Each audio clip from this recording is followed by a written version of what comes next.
Welcome to the Crimson Room, darling. Yara da. Welcome to the Crimson Room. Oh, hello there. My master has been expecting you. Please, come this way and enjoy your time in the Crimson Room.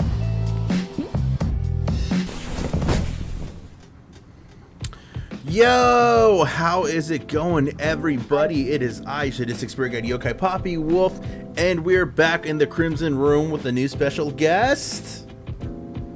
Hi. I'm LoserLena, if y'all don't know. I just really wanted to thank you real quick for inviting me on. I am a small Twitch streamer that does a lot of chaotic, crazy content. I scream a lot, I'm a little loud, but overall just good vibes. And my dog appears a lot on stream.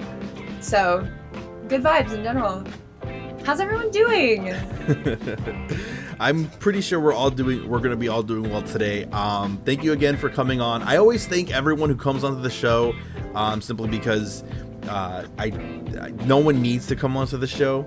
To me, it just means a lot, because I know how taxing it can be on a show and get asked questions. I know some people often believe, oh, isn't that what you guys would love to do? I was like, some people have nerves, some people have anxiety, and some people don't know what to expect, so that just leaves them all the way like stressed out and frustrated. Yeah, I mean, that's understandable. But I do enjoy that, as I've sort of I wouldn't say I've definitely gone into TikTok more and definitely used that avenue a little bit more into my streaming process and my streaming journey, and it has gifted me many new friends. And look, one of that many new friends happened to put us in contact with each other, and I want to give a big shout out to Kaizo Lilac. Kaizo! I love you, bud. Thank you so much. You've introduced me to a plethora of new people that are just funny and just good, and you are just the funniest guy ever, and one of the funnest people I get to work with and hang out with when I can. Dude, Kaizo's great. He's probably someone's gonna clip this and give it to him, because he's gonna be like, you guys always butter me up. I met Kaizo off of TikTok, and just like because he played Marvel Rivals, and at the time I had no one to play with, and him and I started playing Marvel Rivals a lot, and then we just kind of kept talking, and now I'm like the mother to like his chat, which is insane. It's oddly funny, because I hear that, then I hear Juvie say like, yeah, my husband basically is like Kaizo's new like best friend ever, and I'm like, dude, everyone just loves the guy. He's just good vibes all around. I love Juvie. She's so sweet. Yeah. I'm gonna try to get her on the show next. She just said on her story like, hey, I'm looking to collab. I was like, well, there's always a seat. Oh yeah, I'm trying to collab with her as well. Yeah, and and this was kind of fun about like, I still consider myself small. I don't think I'll ever be big until like, I guess that's a good way to put it. Is for me personally, because I know everyone dictates what it means to be a big VTuber, quote unquote. I always say, like, for me, it's like making partner that's when I would consider myself a big VTuber, because now I'm getting paid for it. I think everyone under that umbrella, if they're not made partner yet, I still consider them indie. That's not a bad thing. There's nothing wrong with being smaller indie. At least in my perspective. I totally agree with you. I consider myself, like, to my personal standards, big, because if you put 200 followers, like 191 people in a room, that's a lot of people. Oh yeah. And I love everyone that pops in my chat, even if it's every day, like Scorch and Roman are like my top two people. Yeah. And then like every other person, like Care Bears popped in there a few times. You popped in there the other day. Like, I appreciate everyone that comes in. I think for me, one is like I have this kind of mindset is like, I like to be able to do what I can to like push people forward. regardless of what that means, by pushing someone forward, whether it's this interview process, whether it's going into their stream and promoting them in my my Discord server, whether it's getting word of mouth around, whether it's like someone going, oh, they're awesome, like, or like a friend of mine going, oh my god, I can goon for them for days, and I'm like, yes, yes, go, you can go bother them, but just be respectful. Don't fucking goon without consent, my bad. Hey, you're fine. But yeah, you know what? And then this is like, that's what the lovely process about this community is being able to meet new people.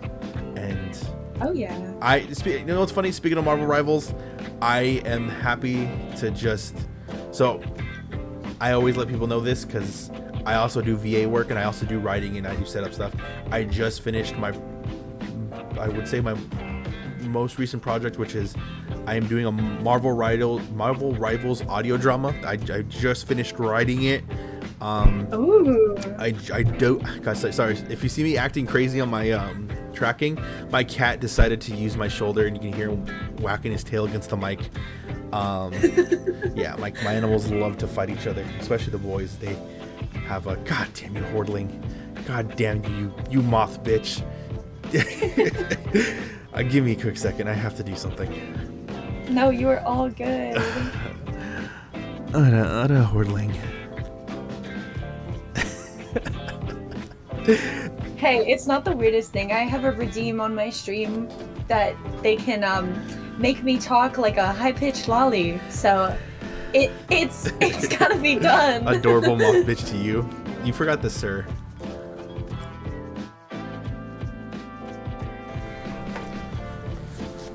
Okay. Dude, I don't know what my cat or dog did, but they must have hit something like that caused my like entire microphone to just take a shit on me. Oh no. So let me just make sure my audio and everything is calculated, because I think that's the biggest issue is like if it gets unplugged, it'll reset, and then I'm like, no, what'd you reset to? There's like 3 different audio sources. Please be careful. Someone in my chat asked what happened. Their pet decided to be all lovey and cuddly. That's what happened. I'm like, and it messed up the mic. Yeah, it had to be one of either my dog or my cat. They're fucking assholes. God damn it, all these redeems. Oh god damn it! That's why he's there. That's why he's the goat. I feel There's a so. cat and a dog scorched. That's what I'm talking about. That's why he's there, they Yeah. That's why he's the goat. The goat. I feel so awkward now. This is. That's why he's there, they There's like 3 of these. That's why he's the goat. The goat. This will dictate what joke I use. For What are your you wedding, talking Dono, about? and for having me here, heavy heart exclamation. Oh, thank you so much. You don't have to do this. I need to figure out how much. I need to figure out how much that kind of translates to in cash, so I can see what you get on the rewards. Because we have a set of rewards. We have like a $5, $1. I figured it out. $10? Is it $10, Hordling? Okay, Hordling's smart. She'll tell me. So it's $10. Okay, that'll put you for a special gift, and so you can choose between one or the other because it is in bits. You can choose to get be part of the art raffle.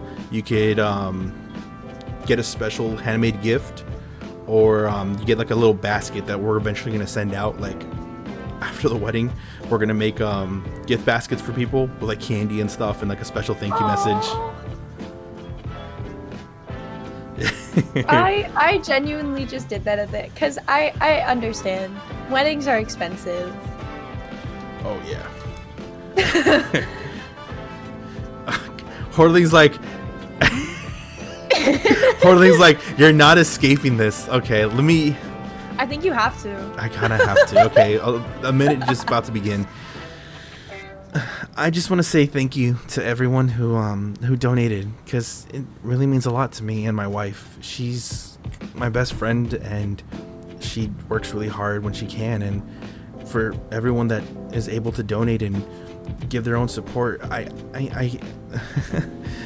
you guys really are amazing, and I couldn't thank you all enough. From the bottom of my heart and my wife's heart and just our new family's heart, thank you. Thank you for joining us on this journey. Thank you for being a part of it. And overall, thank you just for being you. I really do appreciate each and every one of you. That has to be that has to be a minute. That has to be a minute. They clipped it. Damn. I feel so fucking...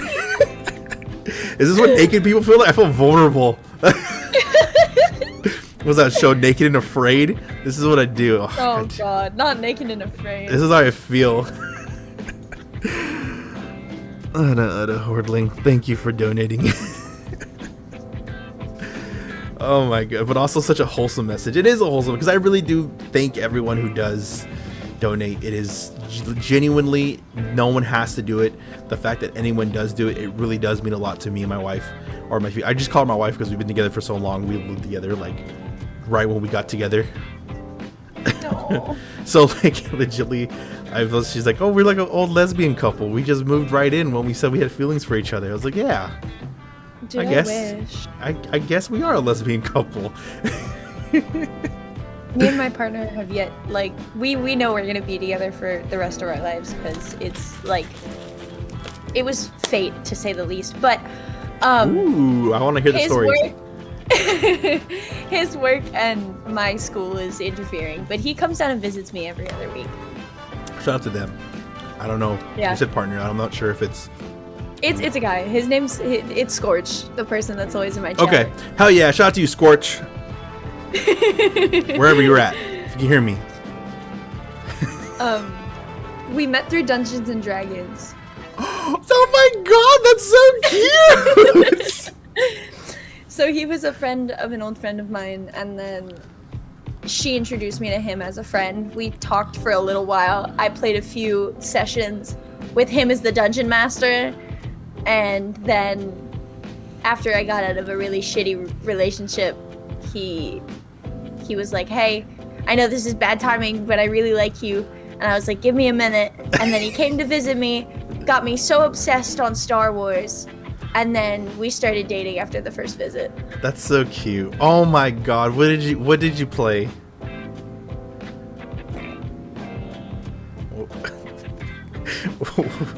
What's that? Oh God. Scorch says, yeah, shout out to me. Hell Bruh. yeah. Fuck yeah. I fuck with Scorch. He sounds like a dope ass person. He's a goof and I love him. If he's a DM, he has lots of patience. That's what I always say. DMs have the most patience out of almost anybody in the world. Yeah, that's true. We've put him through shit. There was one campaign where we went to specifically every shopkeep and made him do a different voice for every single shopkeep. It's an experience and a half, to say the least. Jesus. So what was your character for that campaign? So I did 2 campaigns with him. I did a high elf homebrew that was kind of went to the swamp because her entire village burned down and she mutated into this like crocodile creature. Rad. And then I did a homebrew jester who was undead in her 20s, who was killed for being unfunny, so all of her jokes are just like dark and morbid and ironic. And she has a bat through her head, and if anyone like strikes her where she was killed, it takes like double damage. And she had a really like high-pitched smoker voice. It was hilarious. That's so adorable. I'm here for it. I love cute love stories like that. God, Dungeons and Dragons is out here just being the best way to meet like a person, because when you can really see someone's imagination and like how they play into it, and you can kind of like play with it. It's so this might be the wrong word for it, and I don't mean this to like make it sound bad, but it's so intimate. Like when you were able to like just match someone's imagination with yours, it's very intimate, and it's just so fun. I've never played D&D, but I've always wanted to. I'm telling you, oh my god! See, I'm gonna do it. I because I love DMing. I just love, like, that's my favorite thing to do. Petition for like a big streamer D&D campaign. That would be so much fun. Dude, that would be fucking rad. I already said, like, I'm gonna have a community night where I'm just gonna, like, run a fucking a one shot, just so that way everyone who has never played or who likes to play can just, like, get their fix.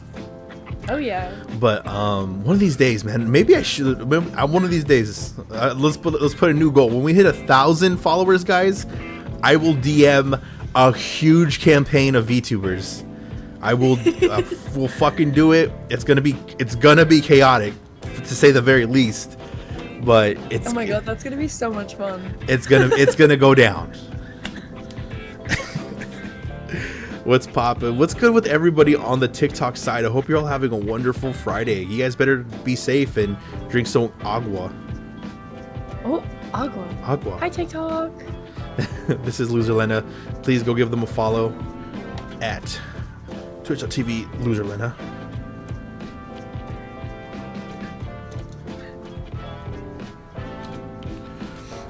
But I did want to ask you, because I know we got, like, I fucking tangented by, like, I've been attacked by my chat, essentially. I got attacked. I did want to ask you, because I did just play Marvel Rivals with Kaizo, like, the other day. What is your favorite, like, main to run? Because I love knowing people's, like, headspaces when they come to play Marvel Rivals, because there really is, like, there's really just 3 camps, but it's not just 3 camps. The DPSs make it so much more intricate. I don't really main a tank yet. If I had to play a tank, I'd say Groot. Okay. For DPS, I do Punisher or Scarlet. And then for heals, I do Invisible Woman or Jeff. Mainly Invisible Woman, though. I see. So you really just like kind of like keeping the back line, like, secure. You don't like no one coming through. See, yeah, I guess. Sometimes I play Scarlet with very frontline. Oh, wow. It works. So, it's crazy, but it works. Opinions on Jeff the Shark. Jeff the Shark's great. Jeff has gotten so much love. Like, this game has really made very, like, obscure Marvel characters so beloved, and some of the major ones so hated. Oh yeah. I think personally, like, if I had to play tank, I always played Thor or the Thing. Like I said, playing Thor is fun. I like diving, and he's low key like a kind of a dive character into as a tank, which is pretty good. And he has I think he has the best damage output, almost maybe second to Hulk. But fucking Thor is insane. Thor could literally either be a great meat shield or a great bullet absorption, or he's literally just fucking killing healers and throwing lightning bolts. It's fucking phenomenal. And then Thing is fun. Thing is a basic tank character. You know what you're gonna get.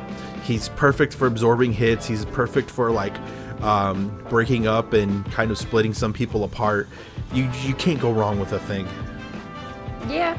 Then DPS, of course. Moon Knight was the first character I learned how to play. And Moon Knight is just so fucking gross. It is. Really? Moon Knight is gross of how, like, you could really pop off with Moon Knight, and it fucking is insane. Like, when I played Moon Knight, I was like, this is nasty work. I love Moon Knight's lore, just like in general. Moon Knight is a fun character, and I really am happy that he's gotten so much more love, because he was so. I don't know if you know, like, Marvel lore. Semi. Okay, not Marvel lore. Do you know Marvel Company lore? I do not know Marvel Company lore, no. So, after Marvel in the 90s kind of was crashing, they were selling their properties left and right. Some of the properties that they had to sell, if you want to annoy people play Moon Knight, hell yes. But some of the properties that they had to sell were, of course, Spider-Man. They sold that to Sony. The X-Men, they sold it to Fox. And some of their lower comic book material that they really couldn't really do anything with, they made a separate kind of, like, side kind of business called Marvel Knights. This is where Punisher went. This is where Blade went. Moon Knight eventually went there. Daredevil, and for a while that's what was there. Like those side Marvel movies or like those one-off Marvel movies were dedicated to that, Marvel Knights.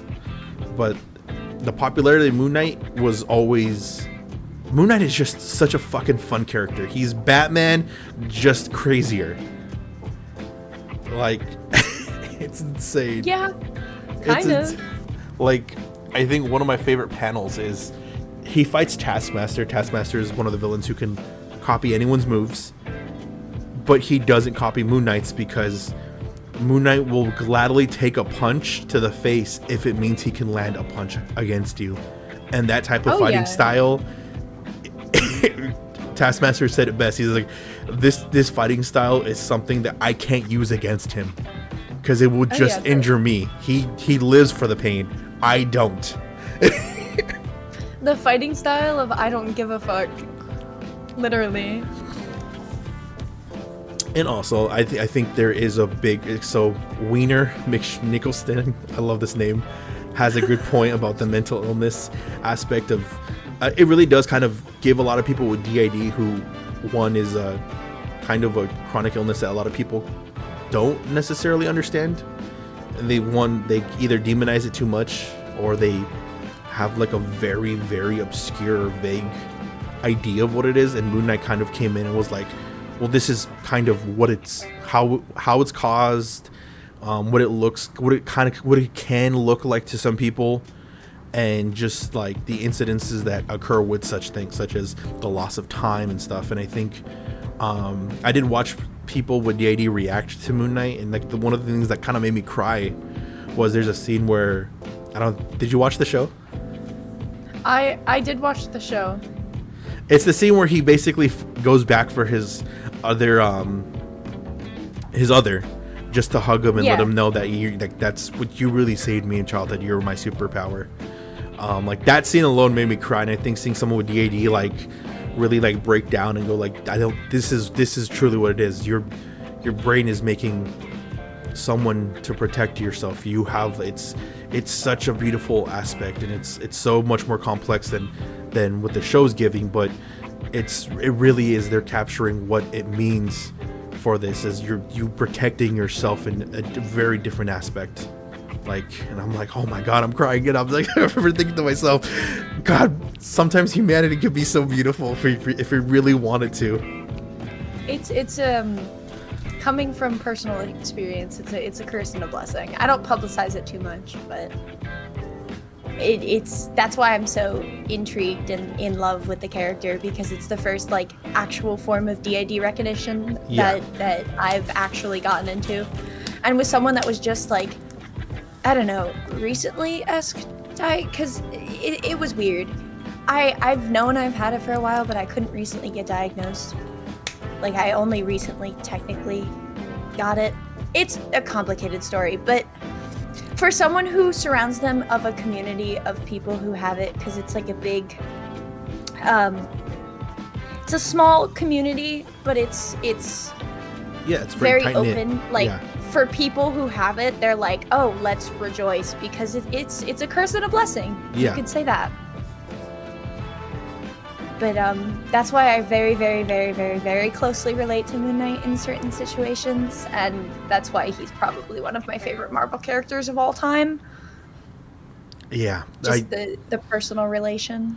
Yeah, like Moon Knight, like I think this is, and that's really the beauty of superheroes, and I think like that's kind of what like a lot of people, it's a tricky slope. I think what like Disney Marvel tries to do is like, there really is a lot of these great characters that when written well, like they have such these beautiful moments, and then there's characters that they kind of just write a certain way that you're like, you're watering down what can be something so beautiful, like for a lot of people.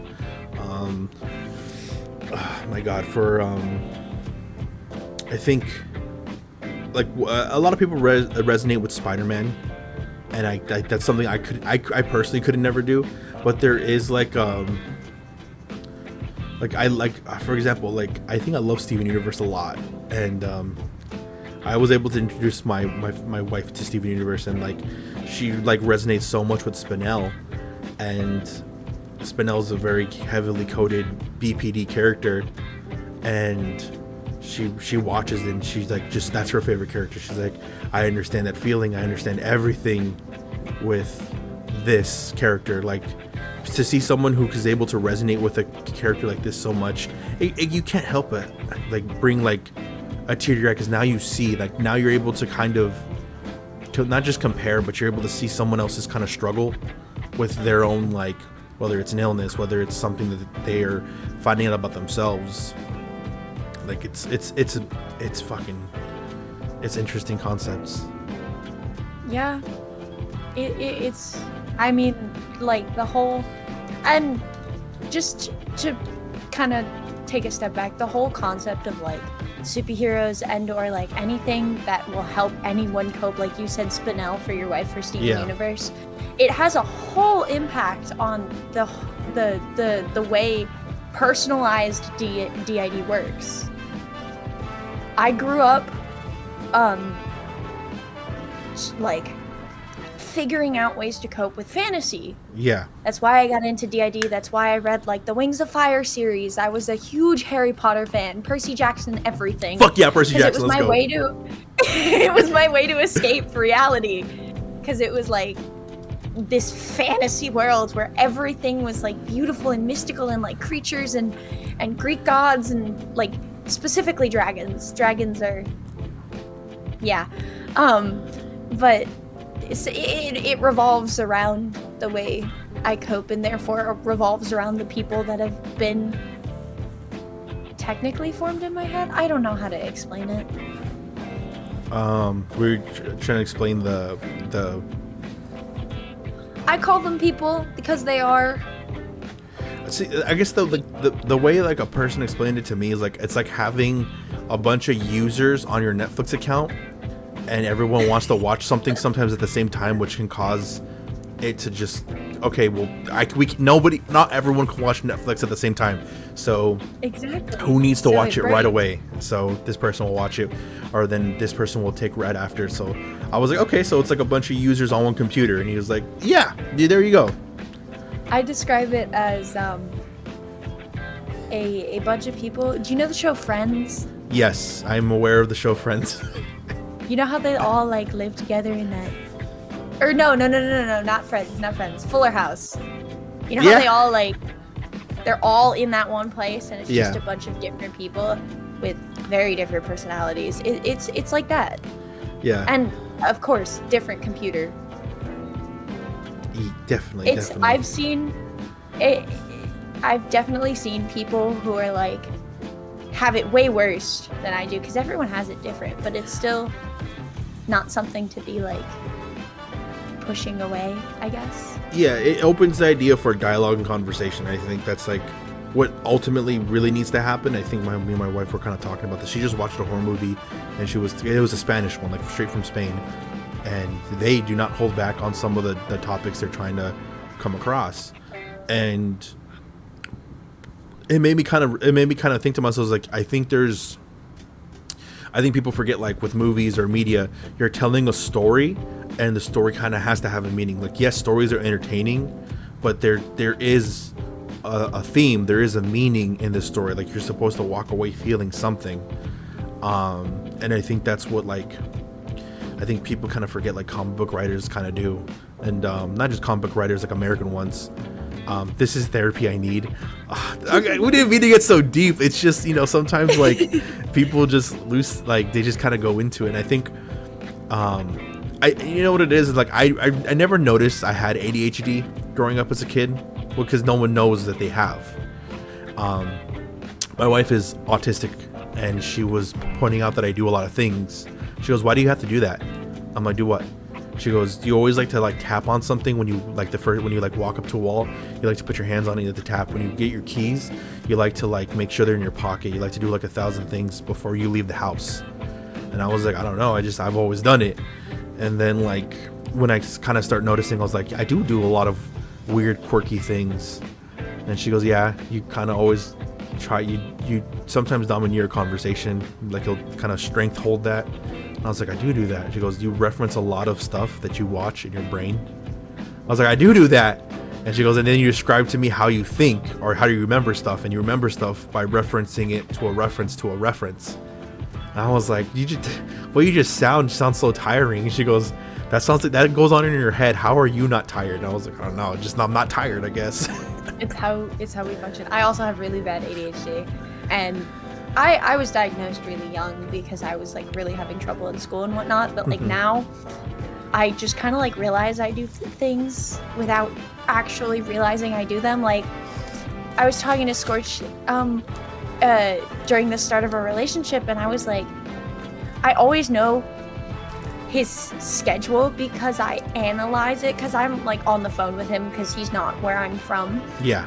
He's in 4 hours away, you know.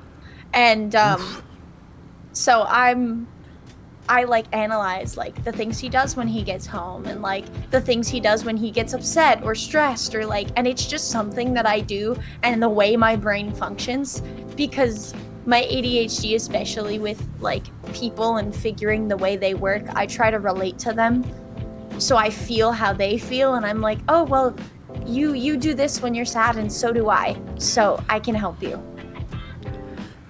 Oh yeah. That I think, like, for example, like I don't like putting my business out there, but like if my wife is flaring up or having an episode, like let's say certain things can be so taxing on her, she needs to like sit down and just kind of ground herself, so that way she could just come back.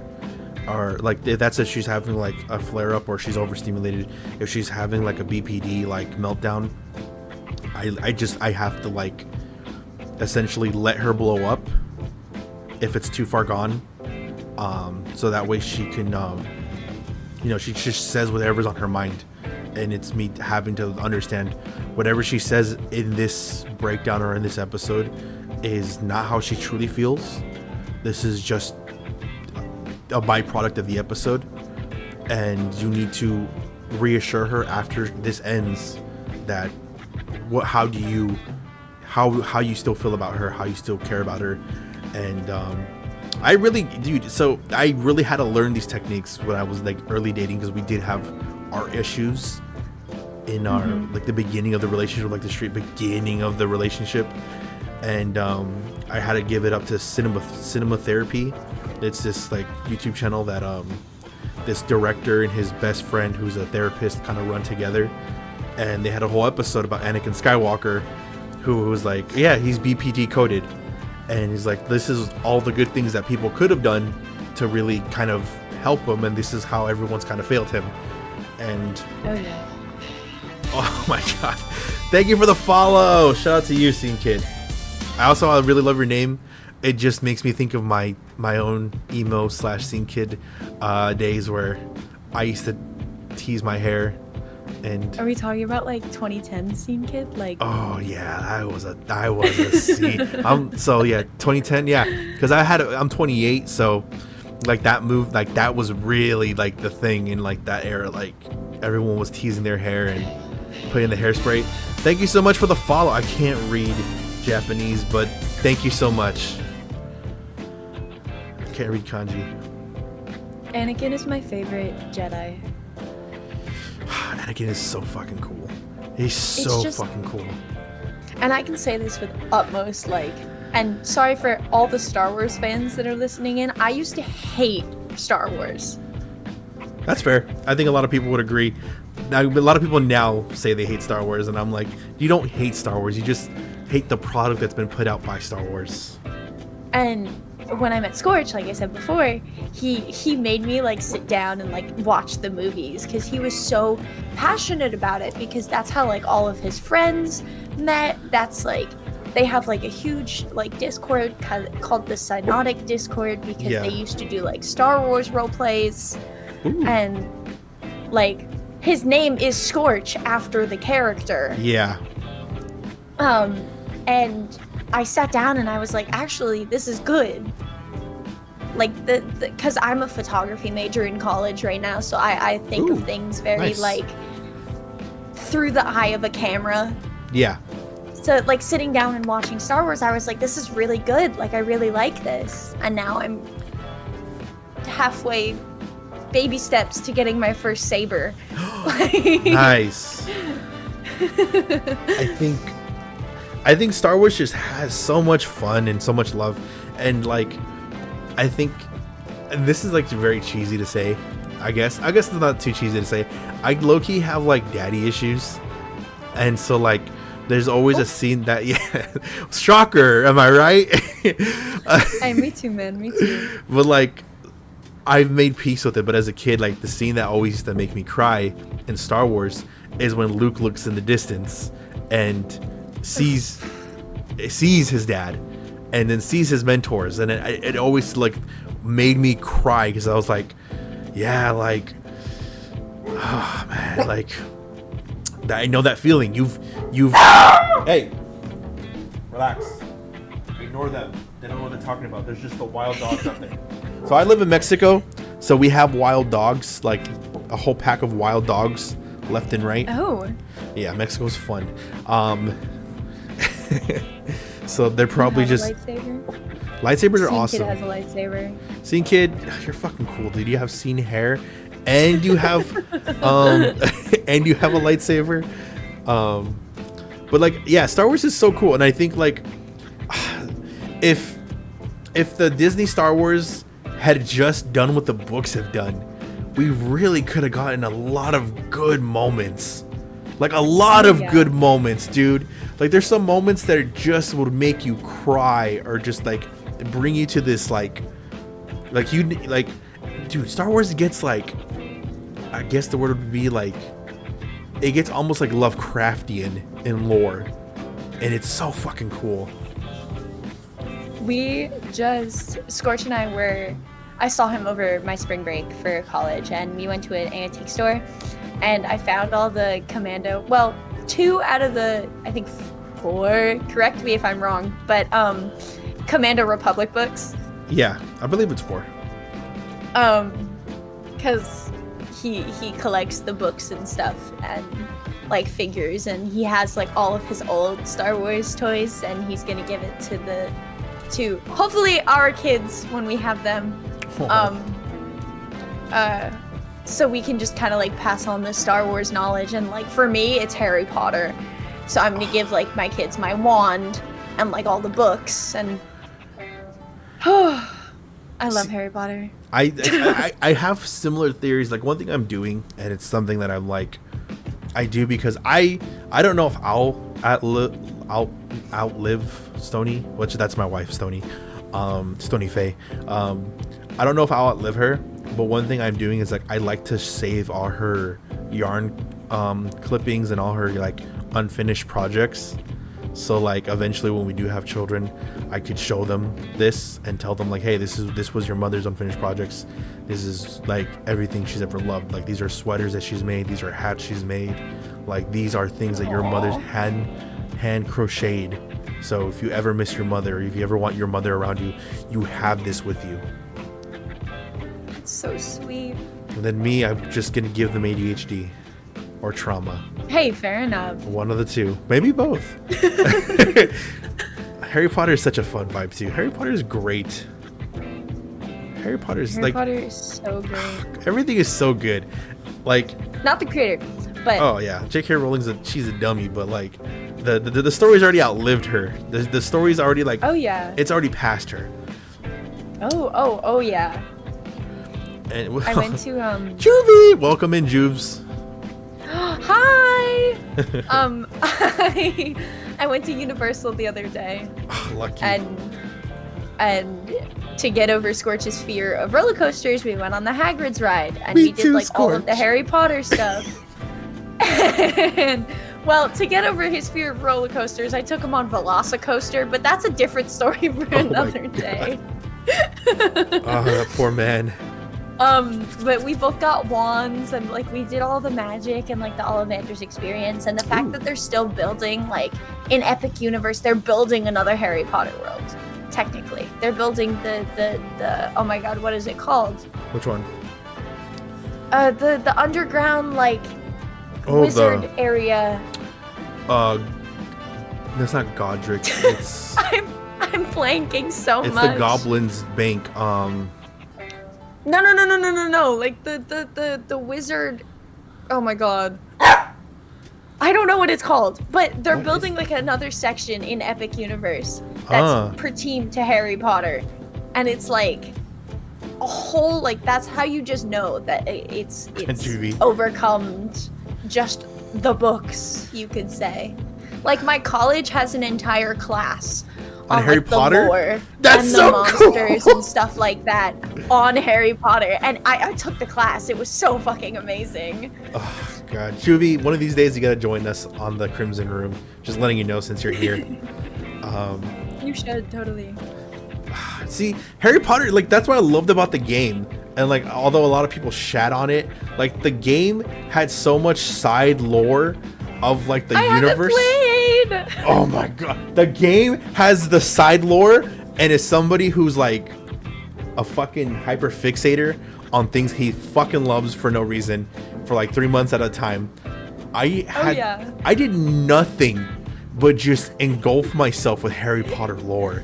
I gave myself fucking video essays, why this character is cool, why this character, like if it was in the movies would have been awesome, and like I was that guy. And like Harry Potter, like to be fair, like my favorite thing about Harry Potter, shut up Kaizo, you little bitch boy. Look, he's like, I love this.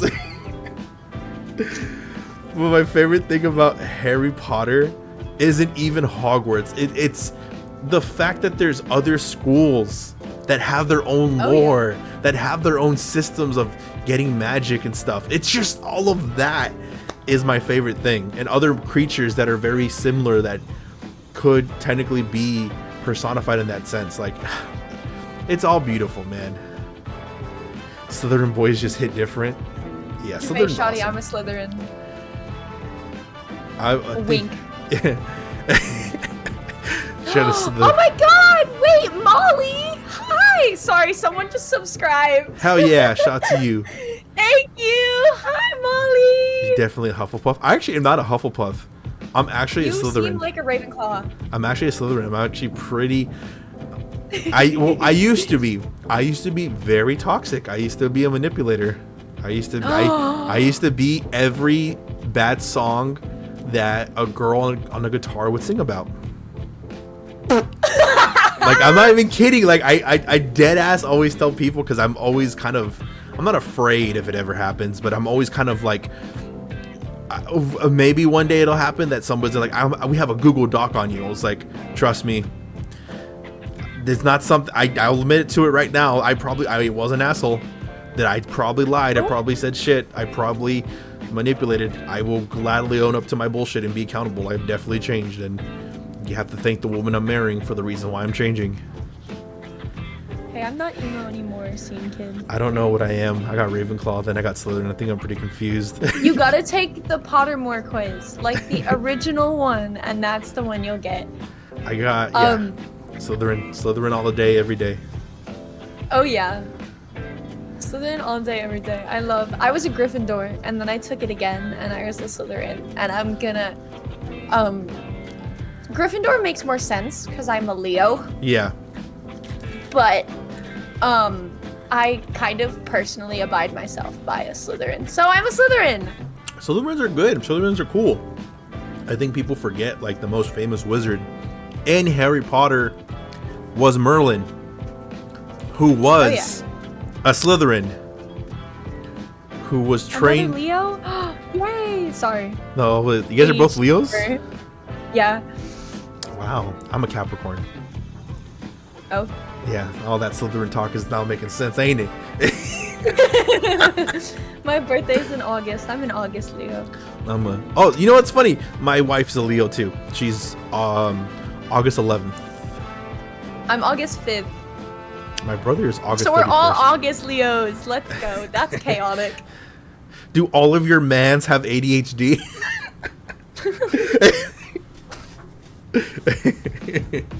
See, I think it's so funny because I have ADHD, my younger sibling has ADD, and I think my boyfriend has ADHD.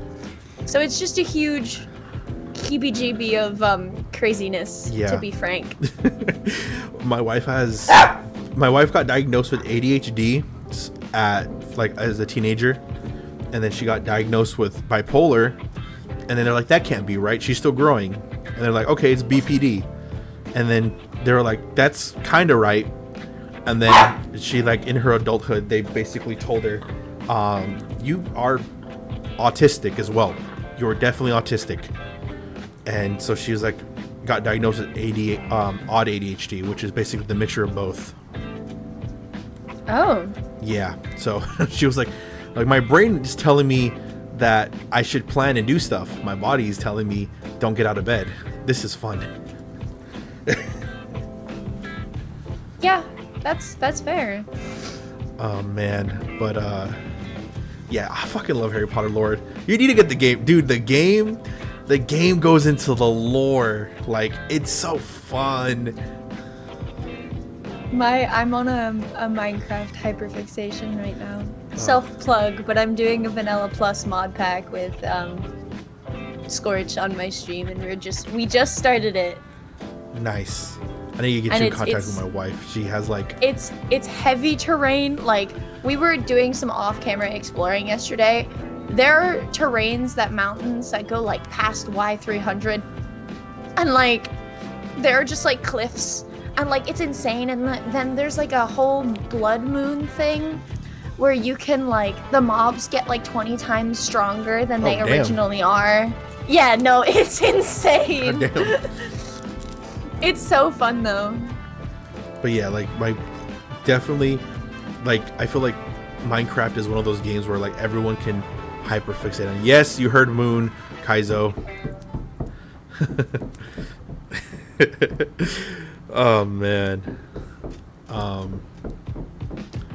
I lost the original question that we were talking about, and I always I was trying to remember so quick. I was like, what were we like originally talking about?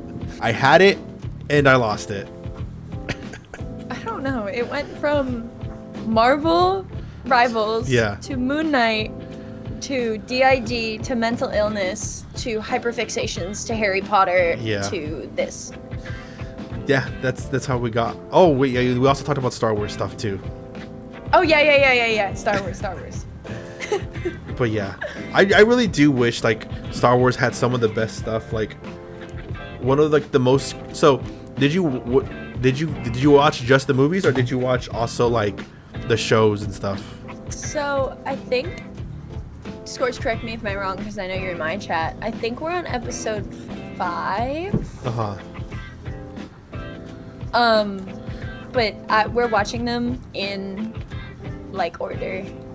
Nice. Okay. I don't know if it's timeline or movie, but I think it's just like the way they came out. But I definitely, I'm gonna steal a book or two from Scorch, and I'm gonna start reading into it, definitely. And then like him and I watch, there's this one YouTube channel that we both watch, and it's like the lore behind kyber crystals, or like the lore behind Anakin Sky. It's like one of those videos, and they're like 2 hours long, and we always fall asleep to them.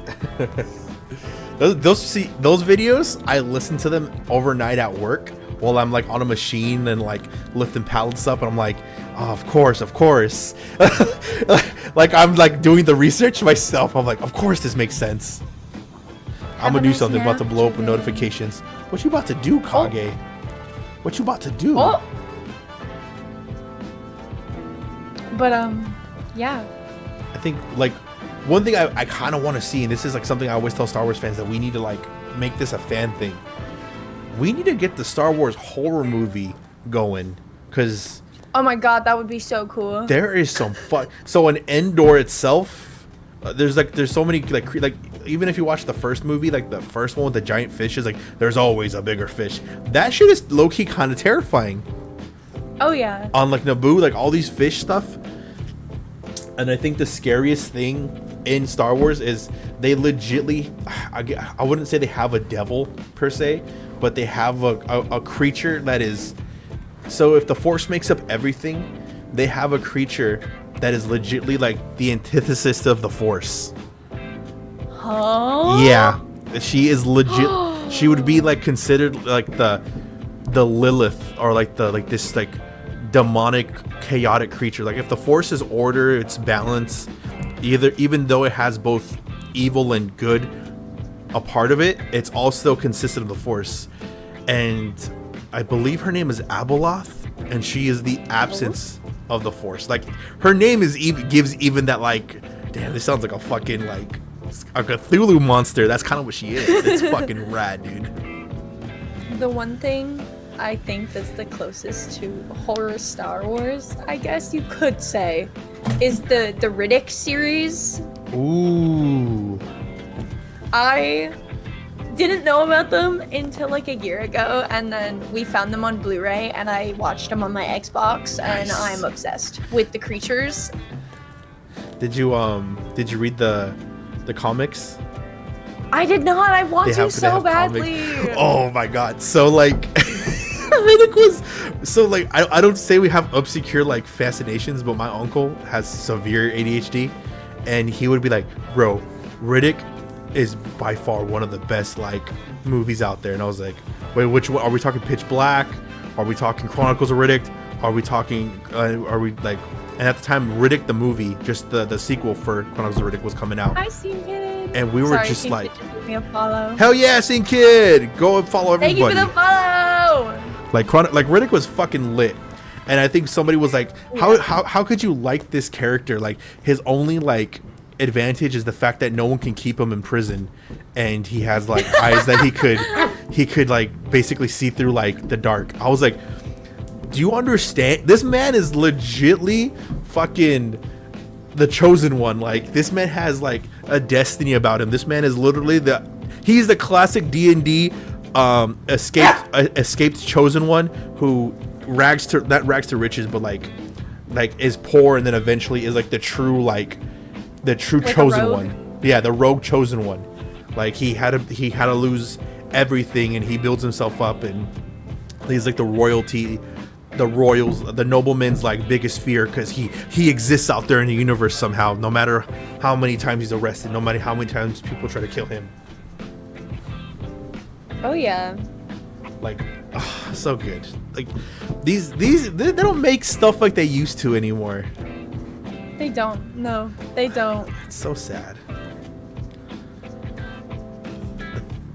I'm trying to think of something new that's been good. They're making a new Final Destination. Ooh, they are making one, and I think it's Tony wait, Todd's yeah, last I saw the performance. trailer. It's been blowing up all over my TikTok, and people are like taking out their septum piercings. Oh, is there something with septum piercings in it? Yeah. The opening scene on the trailer is the guy gets killed because his septum gets caught on like something, a chain that's rotating on like a fan, and he like eventually like hangs himself, I think. Some people are like hiding their septums. Oh my god. I have 2 nose piercings, not a septum though.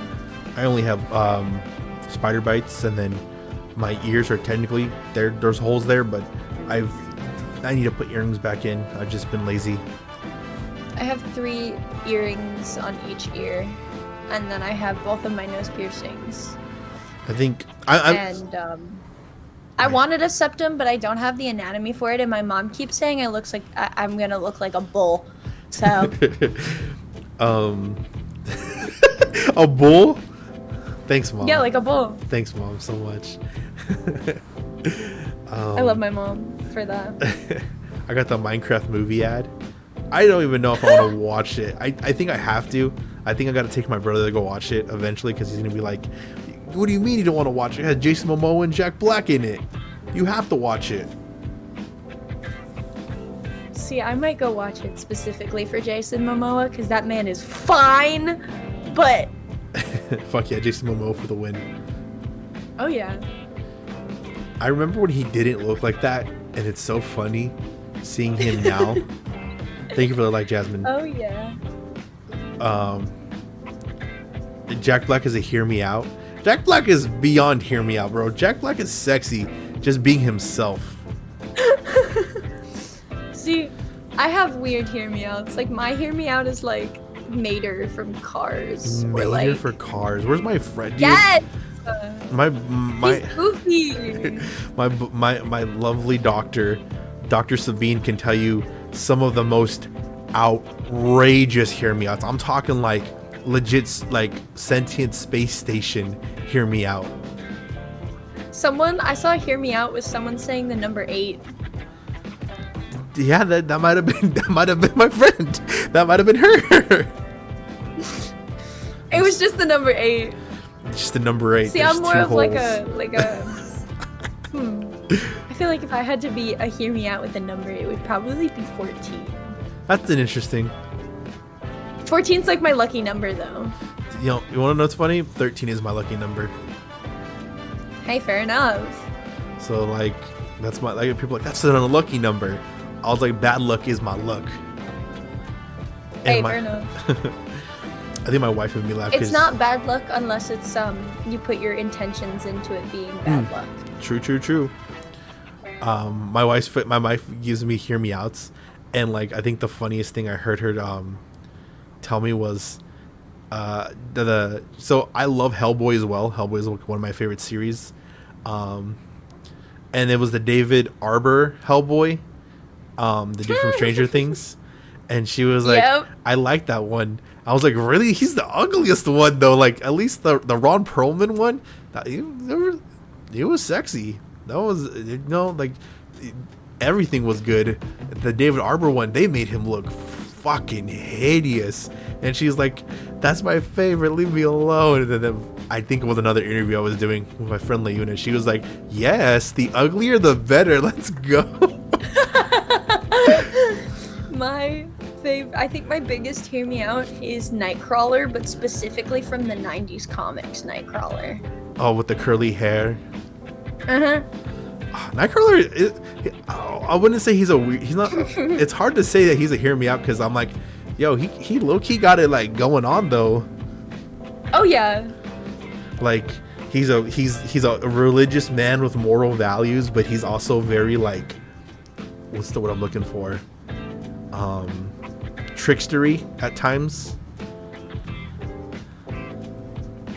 Trickstery, is that a word? I'm trying to think. Yeah. I Playful. think so. He's very playful. It's The Kutz fun. Wagner. Ah, Fräulein. I love his voice too. Ah, Fräulein. He's like serotonin. Oh yeah. Oh my god, I'm trying to think of a weird hear. You know what's funny? After watching it, I don't even think it's a hear me out anymore. But Magneto from like X-Men '97, like Ooh. they made this man daddy as fuck for no reason. I was like, why did they make Magneto sexy? Like just how he floats with Rogue and stuff. I was like, damn, like okay, I'm with you. Whatever you're selling me with this, I'm with you. See, my big thing, like my main, it's not a hear me out, but it's like the one like crush that I've had for like God knows how long. Dean Winchester from Supernatural. I'm obsessed with that Fuck fucking yeah, show. let's go, And I am Dean obsessed boys with and Dean girls. Winchester. Dean is fucking awesome, dude. My wife loves Sammy. Scarecrow from Injustice. I could see that. I could see that. Scene Kid, I know what you're talking about. I get it. The raggedy look. I get it. The very gutter punk look. Okay, no, I see that. I got you. I think my biggest crush as a kid, like I'm trying to think of like back when I was like a boy, and like my honestly biggest crush as a kid, like, and it has to be animated. It was the goth Rogue from X-Men Evolution. Like just something with that southern accent with that look. I was like, and she's kind of a bitch too, and I was like, God, I love her that she's kind of mean. I love it. I love the Scooby-Doo collab with Supernatural Scene Kid. My favorite thing is the episode where they go through all like the TV shows. There's one episode where they go through all the TV shows and there's like a knockoff Men in Black. No, not Men in Black. There's a knockoff CSI. There's a knockoff Doctor Show. There's a knockoff like Japanese game show. It's like amazing. God, Supernatural's so good. I think I just watched an edit of something from it and I was like crying. I think it was. That show will put you to tears. I think it was the. Have you watched all of Supernatural? I've seen Supernatural in counting 5 times. I'm watching it again for the 6th time with Scorch. Nice. Because he's never seen it. Am I just you in another body, Scene Kid? I guess we're the same. We all went to high school together. We just didn't know it at the time. Oh, no way! Oh my god. No, I think in Supernatural, I want to say there's hear me outs because there's not really hear me outs, but I do think it's funny that like Rowena is like my wife's like crush. Her and Oh, yeah. what's the other redhead? Charlie. She's like that's how I knew like and redheads are my thing. Like baby, she goes like, if I wasn't with you, I would have been with a redheaded woman. Sorry, Scene Kid just said hear me out, Dean's mom. What do you mean? That's not a hear me out, bro. But she's dead! Oh. I mean, when she's alive, she's hot. I mean, yeah, but she kind of died in the first episode. Yeah. I mean, And Michael is not hot, Scene Kid. Take that back. No, come on, it's gay. We all love Gabriel. Gabriel's the real one. Oh yeah, hear me out, the car. The car, dude. The car is a fucking rad car. I want my dream car because I know that's a Chevy Impala, It is. and I want a Chevy Nova. I want a 1972 Chevy Nova. That's my dream car, like ever. I have a 2021 Ford Bronco right now, but if I could get the money to like do a rework on that old classic car, I would. She'd be my baby. Nice.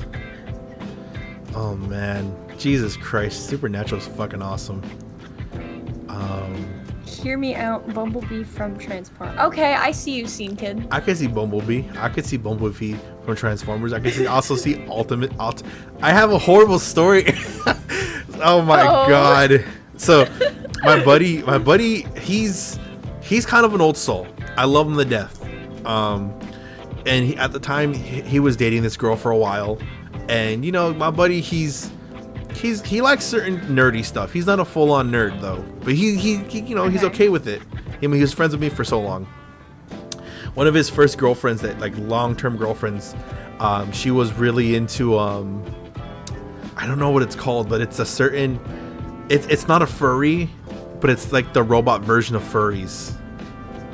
Oh, the cyber. Yeah, cyber something. Do you know My Babysitter's a Vampire? I do know My Babysitter's a Vampire. That was an awesome show. I do know FNAF. I am obsessed with FNAF. Like, very, very, What's very it obsessed called? with I gotta FNAF. look it up now. The cyber versions of fairies. Or furries, not fairies. But she was into this. And like, my buddy felt so like, I don't want to say he got weirded out, but he got weirded out because he found on her phone like Optimus Prime, like with a schlong, like doing like a person. And he was like, what the fuck did I just stumble onto? And she was like, I'm into this, okay, leave me alone. And he was like haunted by it. And he was like, she likes robots fucking. This girl likes robots fucking. What am I supposed to do with this? I can't put myself to say anything on that topic because I read a lot of romance novels. Uh-huh. And when I mean romance, I mean like honka romance, not like just like ooey gooey. Sorry, Cinder, sorry. But so I've seen some pretty weird shit in some romance novels. For anyone on TikTok and anyone in Twitch on his stream, if you know A Court in Thorns and Roses, you know A Court in Thorns and Roses. It's a fantasy romance novel. Interesting. I mean, I don't judge, man. If that's, at the end of the day, people get their kicks on things as long as it's kosher, and by kosher I mean as long as it's legal, consenting parties, and nothing like that's gonna hurt another creature or person, I'm gravy. Just Yeah. just keep it good, keep it pure as it can be. That's all I ask from people. Is there anything specific you wanted to ask me? I did, and that's what's funny is because I'm like, we really went off a tangent for like the first hour, but because I wanted to ask you, and before we had gotten into it, like we just went on tangents, and I was like, is this like a good time to like finally ask her like the questions I kind of had already like ready for me to ask? Yeah, I'm ready. I did want to ask you because you said like you're a small VTuber, you're just kind of starting in. This is your third iteration of your model. Like what I don't want to say what provoked you, but like what got you into VTubing? Like what about it was alluring, and like when did you finally decide, yep, we're doing it, we're just jumping right into it? So I wanted to stream for the longest time, but I've never had the confidence to. Mm-hmm.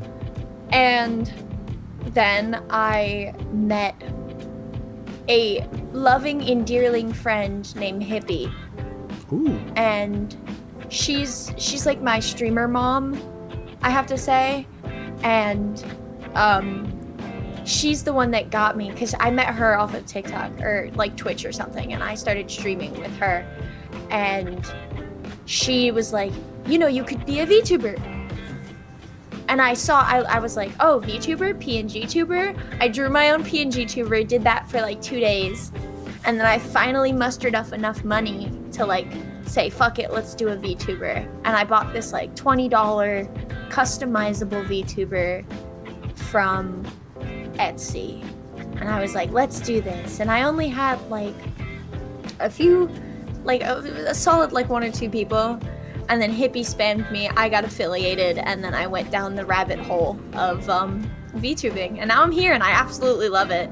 I'll show my face here and there. And yes, Scene Kid, I will be your stream mom. Yeah, no, I'm here now. I do a lot of in-person like streams because now I have the confidence to like show my face. So I can say like I'm a mixed streamer, you could say. Nice. Because I do a lot of like makeup and self-portrait and photography in my work.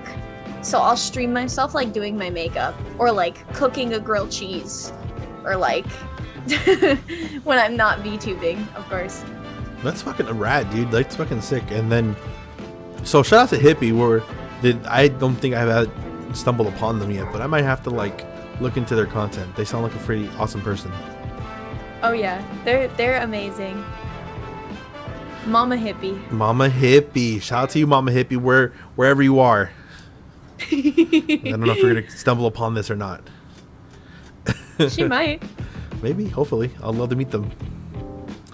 But so you get into VTubing now, you're doing this, or you start meeting more people, start getting into the community more. Like, is there any like prospects that you're like aiming for now that you've hit affiliate?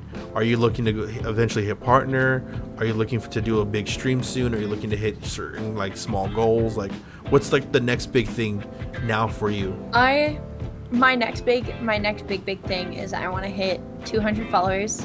I'm at like 192 right now. I'm really close. Hear that, guys? 192. 8 of us who have not followed already need to go there and spam now. Ahorita. And when I hit 200, I'm gonna do a huge Jackbox stream on my Discord with everybody, and it's gonna be just like a bunch of craziness. And then when I hit 300 to 500, I'm gonna do a 12-hour, and then when I hit 1,000, I'm gonna do a 24-hour.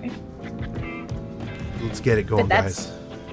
I also do this in the midst of me being a junior in college, so like I try to do as much as I can, but sometimes I'm super busy. Oof. I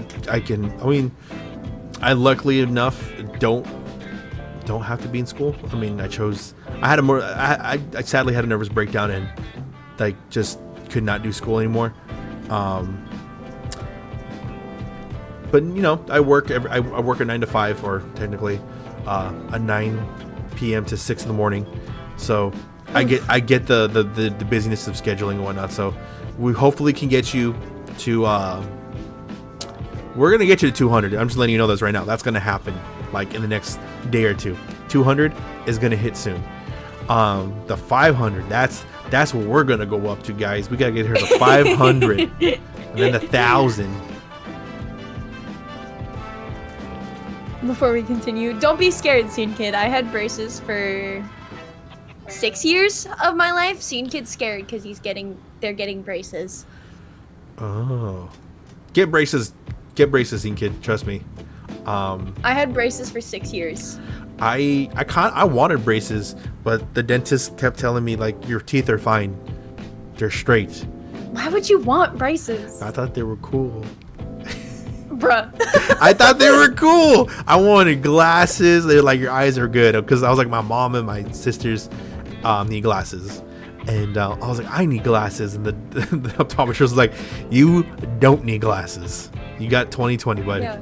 And I was like, but I'm supposed to have Invisalign, but I lost mine, and I have glasses now. I wish I wouldn't say I don't have perfect eyesight, perfect health, or anything like that. I've definitely disregarded my care to the point where like I had a broken tooth. Not a broken tooth. I had a wisdom tooth that broke. Oh. Yeah, and it caused me pain for a long time, but I just decided I was like, I don't need that. It hurts too much. I'm just gonna chew on the other side. And then when the dentist eventually got to me, they were like, how have you been eating? I was like, on the other side of my mouth. He goes, in the pain. I was like, it only hurts if I bite something on that side. And they were like, crazy word. It looks like it hurts a lot. They ended up taking that tooth out. I still have my other one on my other mouth, but it's not bothering me. So like your other mouth? My other mouth. You have two mouths? You know what I mean? I'm just gonna slap you real quick. Just fucking. What's it? Yes, Els, you will be streaming soon. I can't wait for you to become a streamer and eventually get it, especially since you are using the woman who does all my art. I love them to death. Oh. I have like a certain, you know, when you find an artist and you're just like, this person is the only person I'm going to. Yeah. That's me with my artist. I love her to death. All her work is my fucking. It's all, to me, it's all great. She captures everything, whether it's my wife's VTuber model or it's my VTuber model.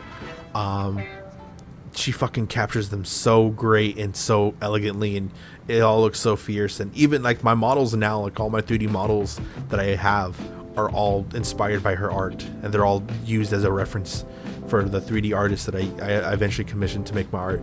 Like, I love that. Neno, if you ever see this, gracias. She's I believe she's Argentinian.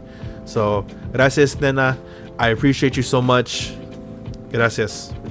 The person that made my Twitch banner is in my chat. She's an IRL friend of mine that I met from my like all-time best friend.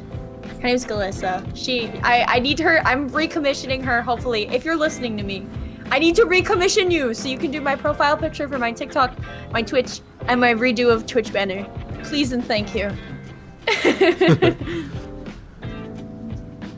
But yeah. Once you stick to an artist, you gotta. That's kind of how it is. But you did say something when I did saw your stream that this is a different design from where you're going with, and you did kind of say before we even started stream that like wings and stuff are on the way too. What inspired this design? We know your VTubing journey, but like what inspired this character, this style? All right, so okay, be prepared. Because this kind of is very. This is very cohesive with the reason my name is LoserLena. Mm-hmm. My name is not Lena in real life. Lena was a girlfriend I had a while ago when I first started getting into the whole like online thing. And for our 1 year, she made me come out to my mother. And long story short, it didn't go well. Oh, wow. And Lena was blocked all contact from my phone. And she ended up passing away shortly after. And I got a text from her brother basically saying like, hey, from her basically saying, hey, my little loser, I will always love you. I'm sorry things didn't go well. I should have never made you do that. I will love you and look over you from the afterlife as a monarch butterfly. And ever since then, my name on absolutely everything, and just like the monarch symbol and the butterfly, and like all of that is just like the reason LoserLena came to be, and that's the reason like I have my VTuber style. Oh my god, I'm It's crying. It's a commemoration for my virtual relationship with Lena. Oh my god. Sorry, give me a second. It's okay. Oh my god, that's so sweet. I'm so sorry for your loss. Oh my god, that's Jesus I know she's in a better Christ. place now, and she's watching over me because I see monarchs everywhere, like absolutely everywhere. Are we both crying? What is happening? I think we're all shedding a tear. Oh thank But, God. Oh my god. You know what? That's fucking beautiful. That's so fucking precious. my big- next tattoo I'm getting is a monarch butterfly behind Oh my my ear god. for her.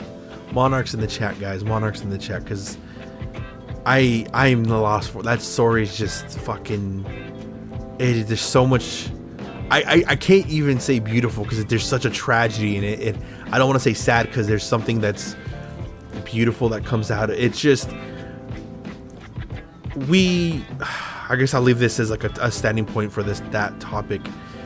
We never know how much time we have left, regardless of the situation, and we should never really take for granted what we have with people, what we have, the love what we have, whether it's a person that you meet just for coffee one day every day, or it's the person you're marrying.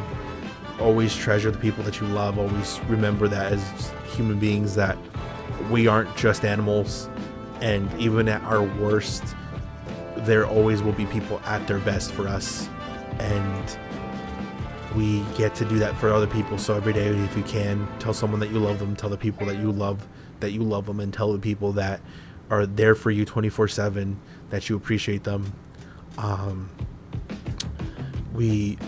We're all here for each other. That's the point of humanity, is that we're supposed to be together and walk together and die together. And oh my god, I'm trying to cry. Oh my god, I'm so sorry. That's so unprofessional of me. I apologize. No, it's okay. It's sad, yeah, I know, but it's beautiful because like at the first like I don't know year or so, my parents were in disbelief because they were like, "You never had a girlfriend. You this never happened. Stop being sad about it." And then Yeah. after, when I turned like I don't know 16, 17, they finally realized that I was, bi, and I had a girlfriend, and it was a big standpoint in my life, and like ever since then I kind of stopped being sad about it. And I know that sounds bad, but I was thinking about the good things. And then when I met, like, for example, when I met my friends in college, one of the first times I met them and we like all hung out, I saw like a monarch.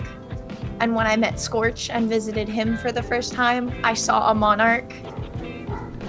Wow. And like everyone I'm close with and I've like interacted with, I've seen a butterfly there. Like she's there and she's watching over me. And like I've even seen, then again it was Texas, but I've seen like with my cousin, I've seen monarchs in like the dead of winter when they're not supposed to be out. Oh wow. Oh god. There's Did you ever watch the Disney movie? Here, I want to give my wife a hug. Give me a second. That story made me cry. It's It okay. was a sad story. A really happy, sad story. I just want to hug you, give you love, and tell you that I love you and I appreciate you and everything you Oh. do. Mwah. It's I okay. didn't mean to press pause on that. I thought that was my phone. I love how it's following with your hands. Oh my, yeah. The hand tracking. I'm so so- when you did that, it I'm- like showed you hugging me. I'm sorry. But Crying it's also session, tracking yeah. my hand now. Yeah. This is me. Hi guys. Yeah, that's my wife. You just can't hear her. She can't hear you guys, but she's right here. I love you too, my love. I'm just listening to Reddit stories. Okay, I'll be in the room in a bit and we can watch a movie together, okay? Okay. I love you.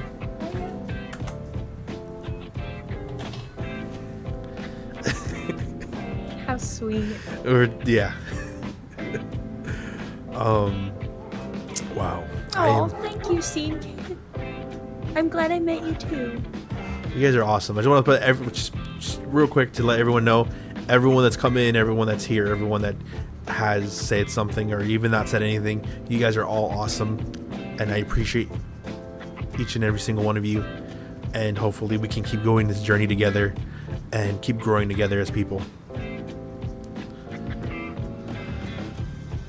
God, but I was gonna ask you, have you ever watched, what's that movie? Oh my God, Encanto. Yeah, Like I have. It gives me like that ending scene vibes, where the grandmother says like the grandpa has always been watching over them, and like the gift that the best gift that he could give is the granddaughter, to always kind of basically bring the grandma back to like some sense of sanity. Oh yeah. Oh God. Oh God. This is like, I don't know if I've ever been emotionally exhausted in an episode, but like And just a little tidbit, my first personal dog that I have here with me, like in college, that's the whole like puppy ears, and they're in everyone in my chat saying Landon, for example. Landon's my dog. Mm-hmm. He appears on stream. That's why I have the reddish orange hair and the puppy ears, and just a resemblance of like the bond, I guess. God, There's more sadness, I guess, to it, but I don't want to bring that up. I don't want to make you cry again. It's all good, dude. I love like, I always tell people this, like, I love crying, like especially on beautiful things, like those kind of things. Like when I get to cry at beautiful stuff, there's this overwhelming like warmth that hits me. Like sad stuff, of course, makes me like fucking just, oh my God, I'm crying. But there's something about beautiful stuff that just makes me just like, I feel so warm, and it's honestly the best feeling in the world. It's amazing. It feels good to let your emotions out, you know? Exactly. Yeah, guys, don't ever bottle your emotions. Trust the people that you love, or trust the people that are around you to like not unveil them to, but like be vulnerable with, and let them in when you believe that at the best time that you can let them in, and they're not going to turn against you. I'm going to continue the questioning so that way we don't get, I don't want to get tangented and sad stuff again. I'm like, I mean, It's okay, although it's beautiful, it's okay. although it's like a very like, there's a lot substance in those things. I did want to ask, with you're growing as a small VTuber, you sometimes do physical streams. I could just call them physical. You do like a lot of stuff. Is there any like, let's say someone gave you $5,000 and they're like, hey, now you get to you get to kind of do anything you want with it. What's the first thing you're doing with it? Like, you have $5,000, your streaming is doing this and that. Are you the type of person that's gonna like reinvest that into your own setup or your own model, or do you kind of like go the lines of like, I don't need that, I could just give it back to people? I'm definitely gonna, it's more or less half and half, I feel. Uh-huh. I feel like I'm gonna take some of it from my setup, because there is a few things that I would want to upgrade. I'm content with my model now, but like I'm definitely gonna save up for a big one. But my current, if I had to spend it for myself, it would be for upgrading my photography equipment for my job. Ooh. So I can have like, a better at-home studio. And I would definitely give back. Like, I definitely give to like a charity, because they're just like environmentally there's a lot going on. Oh yeah. And I definitely want to give back to the world to see if I can help, even in the smallest way. Yeah, I think that's what I want to do for my next birthday. I do want to run like a charity stream and like just raise money for something I really do care about. Definitely give it, because there's a lot of homeless people in Savannah. So, and it's somewhat really sad because some of them actually had like lives and stories and stuff. Oh. And I never want to see any of my close friends go through something like that. I don't think it was like I said, like I really didn't really pay attention. Hey! Cala chingada. Stop. Leave your brother alone. My fucking cat likes bullying my dog. Oof. Yeah, he's bigger than him, that's why. Ah. But like I really didn't understand like those kind of, I won't say issues, but like those like problems until like Stony broke it down. From like I said, my wife has lived a life, and she was homeless from like 18 to 19 years old. She was living on the streets of San Diego,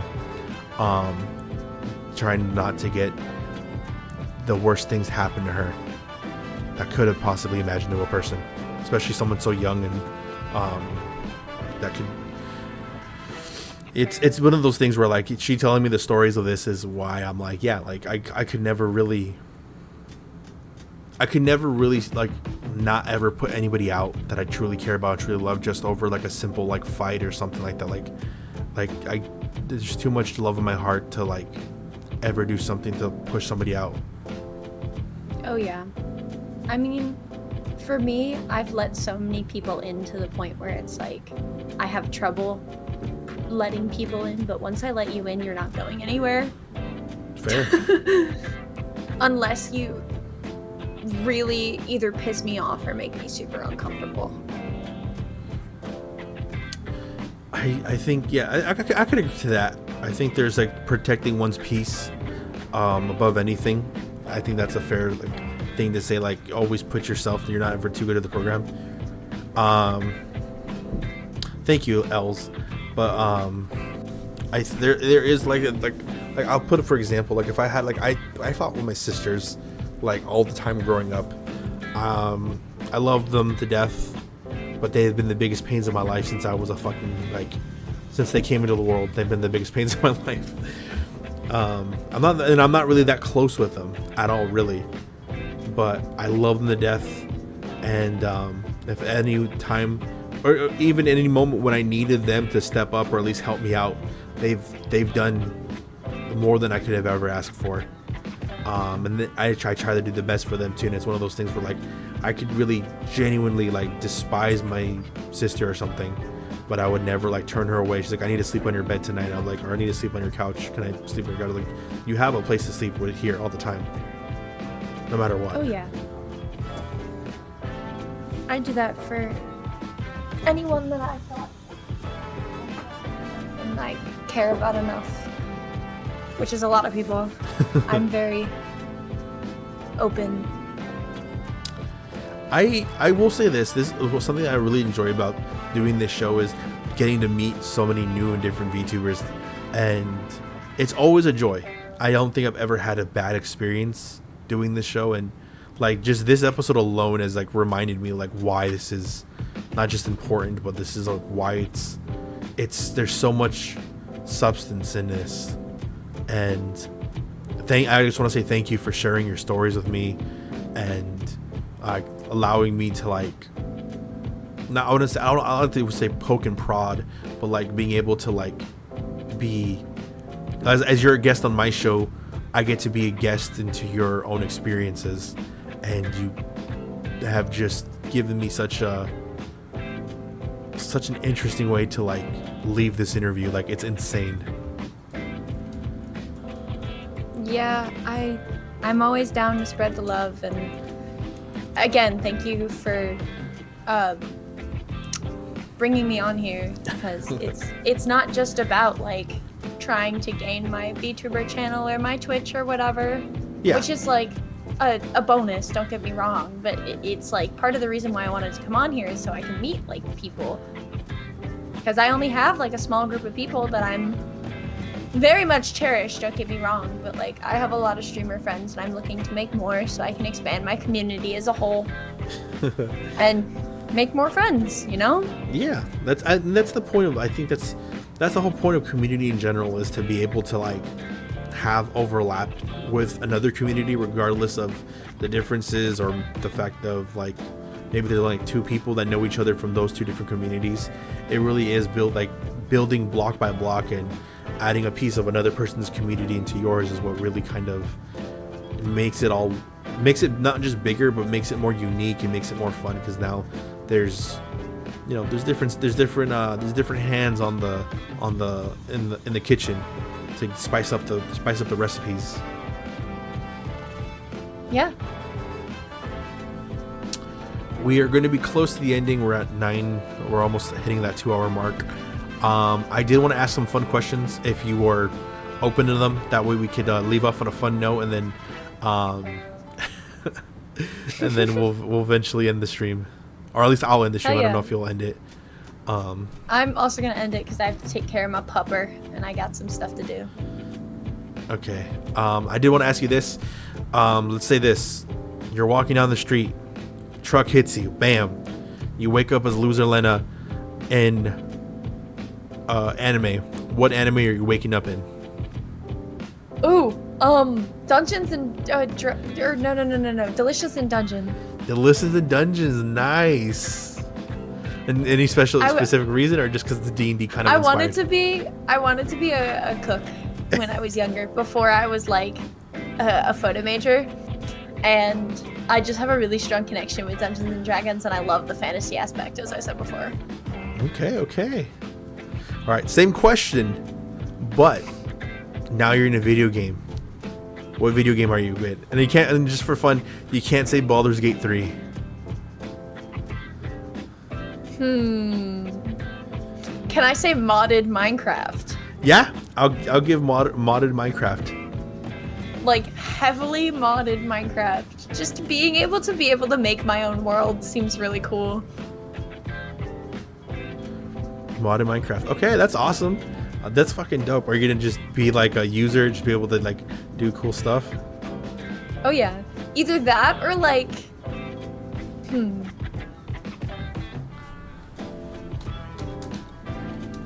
trying to think. Slime Rancher. That would be another one I'd like to pop into. That's a very like lo-fi-esque game, just collecting and learning information about these little slime creatures. I play it a lot on my stream. It's a great game. Slime Rancher. I think my wife has that game, Slime Rancher. Right now she's in The Sims. That's her big goal right now, Sims. Sims and Infinity Nikki. I never had a Sims phase. She's having her Sims phase now.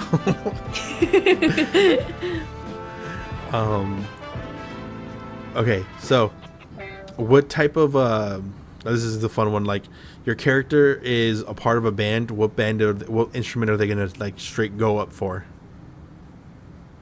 Oh.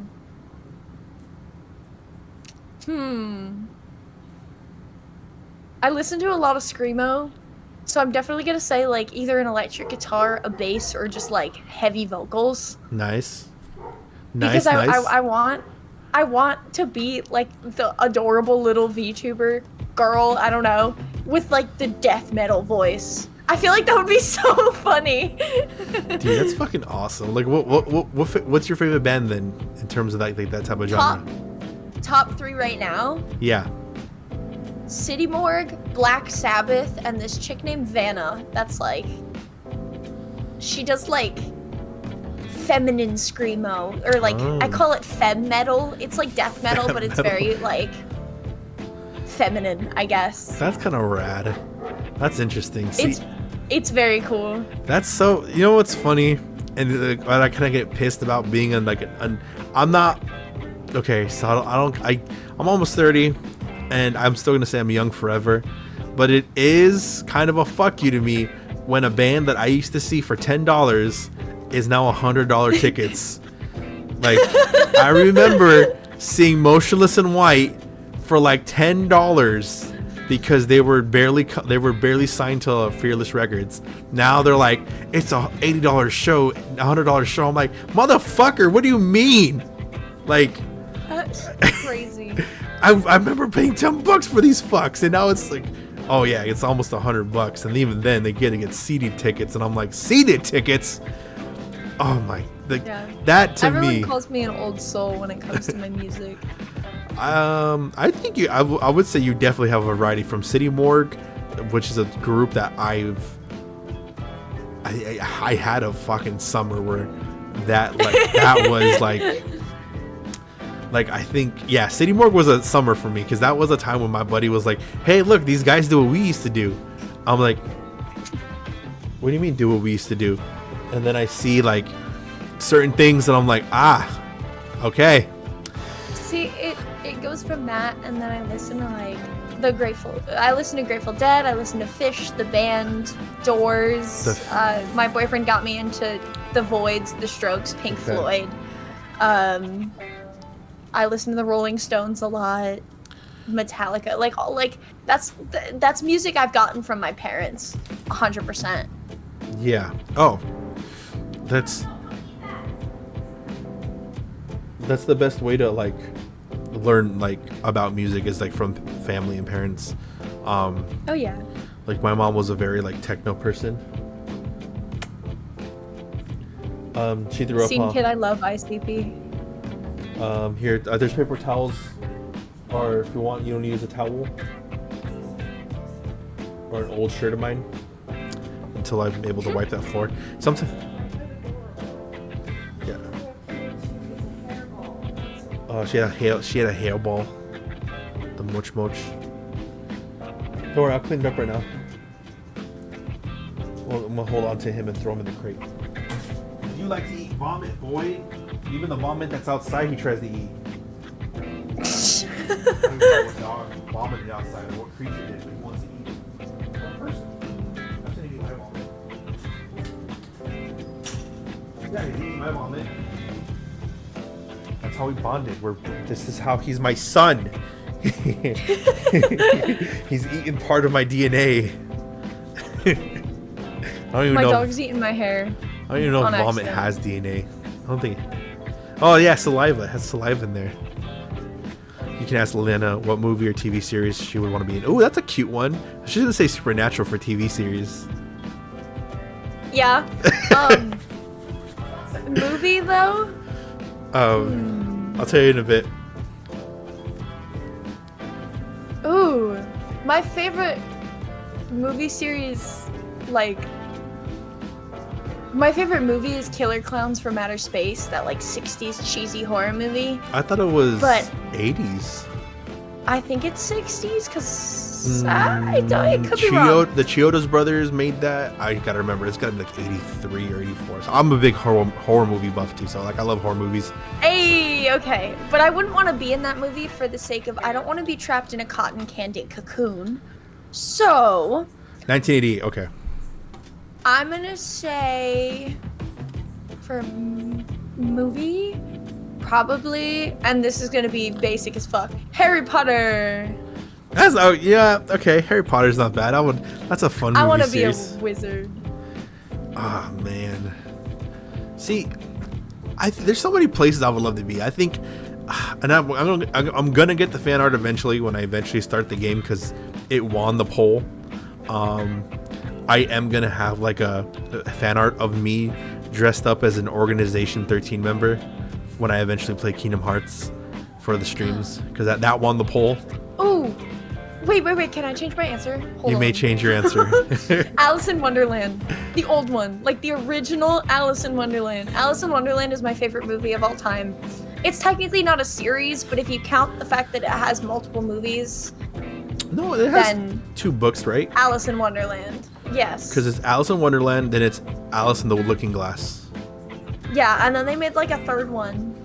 Is there really a third one? Oh, I think so. The Mad Hatter's my favorite. Mad Hatter's a joy. Movie-wise, Jesus Christ, that's a tough one. If I had to be in movies or TV show, I don't know what I'd be. I'm not a Supernatural, not really a Supernatural fan. Maybe I would be like in, what's a cute thing that I like right now? I don't know, Has-Been Hotel. I'd be like a demon in Has-Been Hotel, working at the hotel. Movie wise, man, maybe Jungle Book. Hey, fair enough. I love Jungle Book, like especially like the one that Disney made. It had its faults, but like some of the scenes really like hit and made me cry, and I was like, oh god, this is such a fucking good movie. Just they needed Kid singing. Says you're built like Alistair. I'm built like Alistair. I wish I can't do. I can't do that transatlantic accent. I can't do that. That's like that's some acting stuff that I have not been able to like really capture unless I hear it like 1,000 times, that it like just takes over my brain. But yeah, dude, I'm gonna get. There's so much fun media in the world. There's so much interesting fun media that it's impossible to figure out like what you wouldn't want to be a part of, because like from Harry Potter to Star Wars, Lord of the Rings is another one I would love to be into if I had to be in a movie series. See, I wouldn't want to be in Terrifier because I don't want to get mutilated by Art the Clown. Terrifier would be. Oh, that's a fun one. What horror movie would we want to be in? Ooh, Pet Cemetery. That's a tough one. Or the Babadook. The Babadook is interesting. I love Art. He could cut me up. I mean, me too, but like I wouldn't like the reality of feeling that. Horror movie, I would have to be. I don't know. That's a tough one. I guess I guess it kind of counts as a horror movie. I don't count it. I guess that'd be like Underworld would be a fun one to be a part of. Ooh. I would love to be in That's Underworld. a good one. But like horror, like straight up, like I gotta run from the killer, it's gotta be the one that fucking did it for me all those years ago. It's gotta be Child's Play. I fucking hated Chucky as a kid. Dolls are my biggest fear. Chucky's hilarious. Dolls are my biggest. I have automatophobia, which is like the fear of like dolls and like animatronics and stuff like that. Like I hate that stuff. That like drives me crazy and like makes my anxiety go up.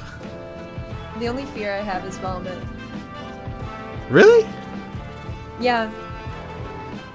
I don't like vomiting because I don't like because I have like trauma for it that I'm not gonna go into, but like I have a constant fear, and it's stupid, that I'm gonna like throw something more up other than the stuff I'm supposed to be throwing up. Oh shit. Yeah, that's fucking scary. Oh yeah. Scene Kid says they have a doll collection and you're never coming over to their house. That's fine. I don't want to be. Oh, like there's like this guy on YouTube. He does the TikToks of like when the sensible person's in the horror movie. Your dad's a clown. Yeah, I'm never going over to your house ever again. You have a collection of dolls that sometimes talk to you. We're no longer friends. Just letting you know. You think that like haunted dolls are cool. I'm that kind of guy who's like for example, like. So I have, this is, I guess, an eye roll fun fact about me. So all my family, like all my mother's side of the family, all the lineage of all of us, we are all been very like spiritually aware and interacted with. In fact, I grew up in a haunted house with my family. So like, it is interesting to see like spirits that talk and whisper and like wanna like follow me, and all the stories of spirits following like either my uncles, my mom, my grandma, my great grandma. Like it's all been like happening for like the longest time ever. So I have friends who were the type, hey, you know what we should do? Let's drop acid and go to a haunted asylum. And I'm like, okay, no. See, I'm very spiritual. We'll have to get into that in another conversation between the two of us. But I live in not like location dropping, but I live in a really haunted area. So for someone who is very witchy and super spiritual, I feel things and see things everywhere. Oh yeah. It's not. It used to be very exhausting. So, I don't have because I don't live there right now because I live in Mexico, and that Mexico itself is a hotbed of like spirits walking around. But there is. So I used to love going to the casino. There is a road around my area that would just take that long freeway drive, and it'll be 15 minutes, and I used to take that drive sometimes really late at night, like maybe 1 in the morning, 2 in the morning, because I couldn't sleep and I wanted to go to the casino.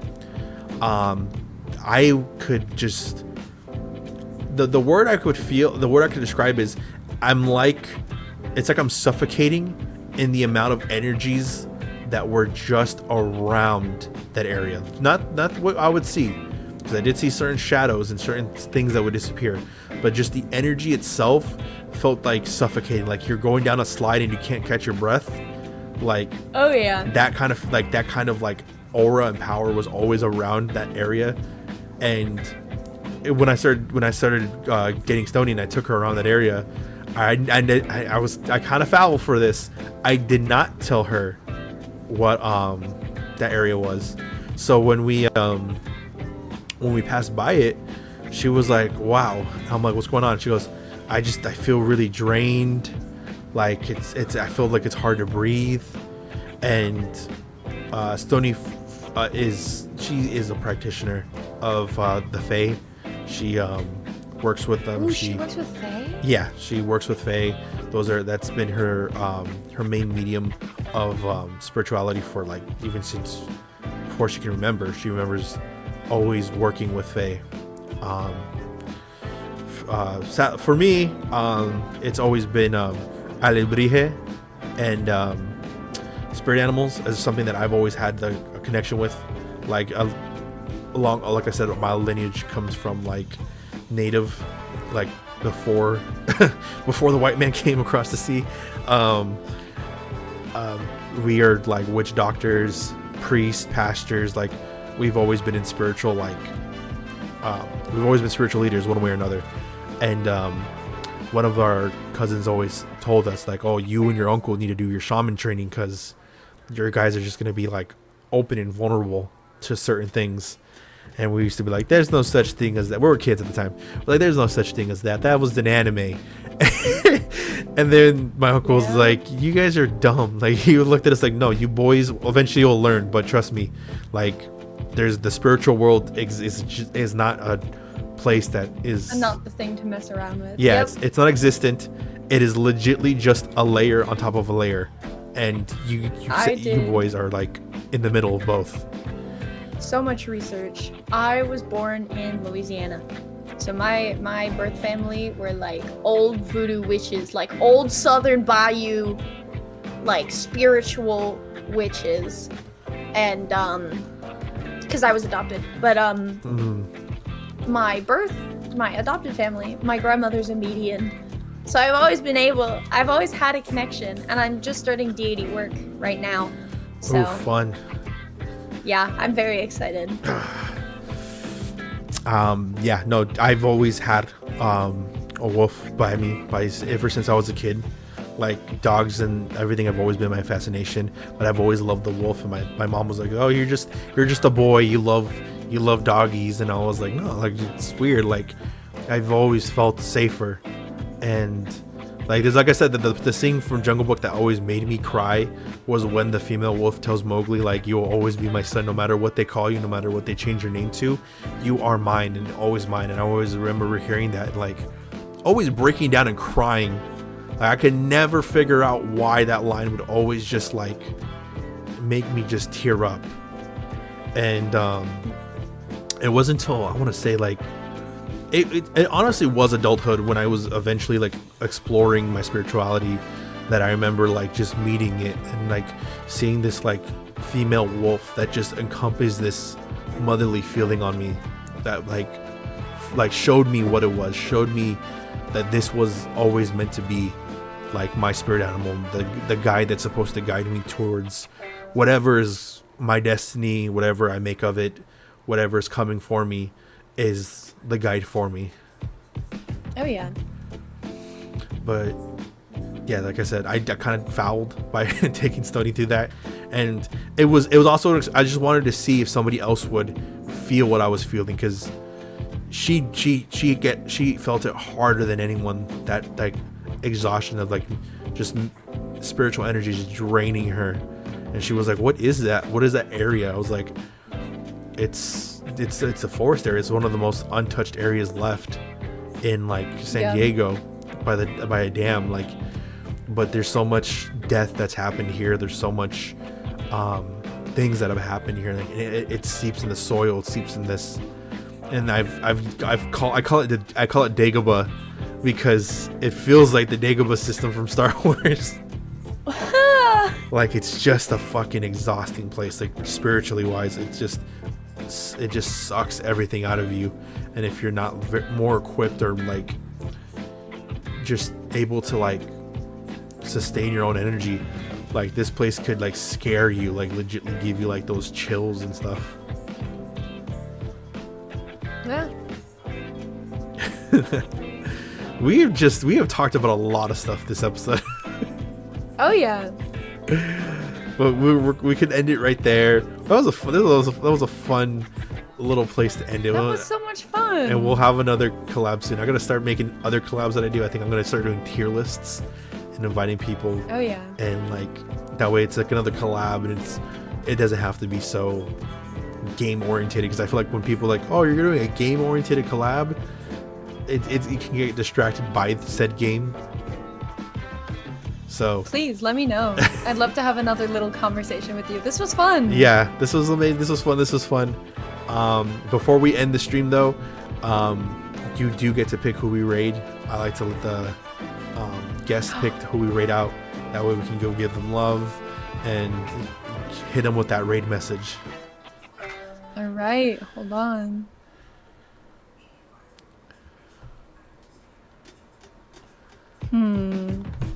Okay. I got a little friend who's playing Fortnite right now. Sounds fun. If you want, just link it in the chat. That way I'll be able to follow through. Yeah, let me pop up yours.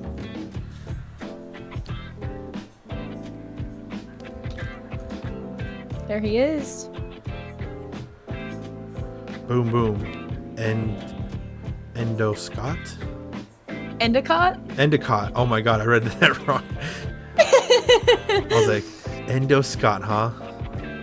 Endicott. We love Endicott. Alright, thank you again so much, Lena, for coming out. This was fun. I do apologize that we had to move it up from Sunday to today. Hopefully it wasn't that much of an inconvenience. It's not, trust me. Well, thank you again for being such an amazing guest. You violation detected. End live to avoid suspension. Alright, well, we're going to end live right now because TikTok is telling me I have to end that live. So let me just cut off the TikTok chat. But again, thank you so much for coming out. Thank you, everyone from Scene Kid, Lena, for donating that 1,000 bits. You didn't have to do that. I really appreciate you donating for the wedding fund. Oh, shushies.